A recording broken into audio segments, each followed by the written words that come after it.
بە 8 کەس 6 تریلیۆن و 365 ملیار دیناریان لە داهاتی عێراق دزیوە. سۆران عومەر ئەنجام پەرلەمانی کورد لە عێراق لا پێگەی خۆی لە سۆشیال میدیا بڵاوی کردوتەوە و دەڵێت یەکێک لەو دۆسیانەی بە دوواداچوونم بۆ کردووە دزی سەدە بوو کە نور زوهێر تێدا دەستگیر کرا و پاشان ئازاد کرا.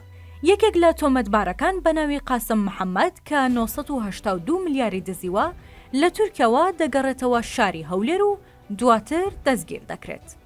ئەم 8 کەسە بڕی 6 تریلیۆن و 365 ملیار دیناریان لە ئەمانەتی زەریبی عێراق دزیوە. یەکەم، قاسم محەممەد دەستگیر کراوە بەڕێوەبەری ڕێپێدراوی کۆمپانیای حوت الحەدەب 982 ملیاری دزیوە. لە کاتی گەڕانەوەی لە تورکیاوە بۆ شاری هەولێر دەستگیر کراوە و تەسلیمی عێراق کراوەتەوە. دووهەم، تۆمەتباری هەڵاتوو عەبدولمەهدی تۆفیق مەهدی، شوێن لوبنان، 2 تریلیۆن و 283 ملیار دیناری عێراقی دزیوە.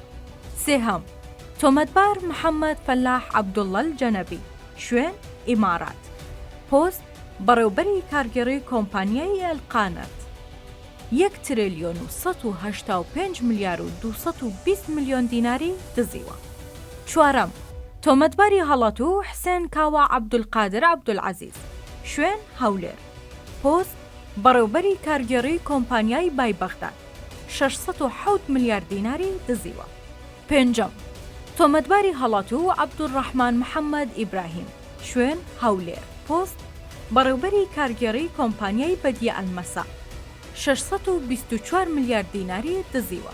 شەشەم، تۆمەتباری هەڵاتوو عەلا خەلەف مەڕانە العومەر، شوێن لوبنان، پۆست نووسینگەی سەرۆکوەزیرانی پێشوو، 497 ملیار دیناری دزیوە. حەوت، تۆمەتباری هەڵاتوو عەبدولئەمیر حەسەن عەلی تەها، شوێن کوێت، پۆست بەڕێوەبەری کارگێڕی کۆمپانیای ئەلفوارس، 124 ملیۆن دۆلاری ئەمریکی وەرگرتووە لە بەرامبەر ئاسانکاری ڕێکارەکان لە وەزارەتی دارایی. هەشتەم، تۆمەتباری هەڵاتوو محەممەد حەسوون عەلی تەها، شوێن کوێت، پۆست جێگری بەڕێوەبەری کارگێڕی کۆمپانیای ئەلفوارس.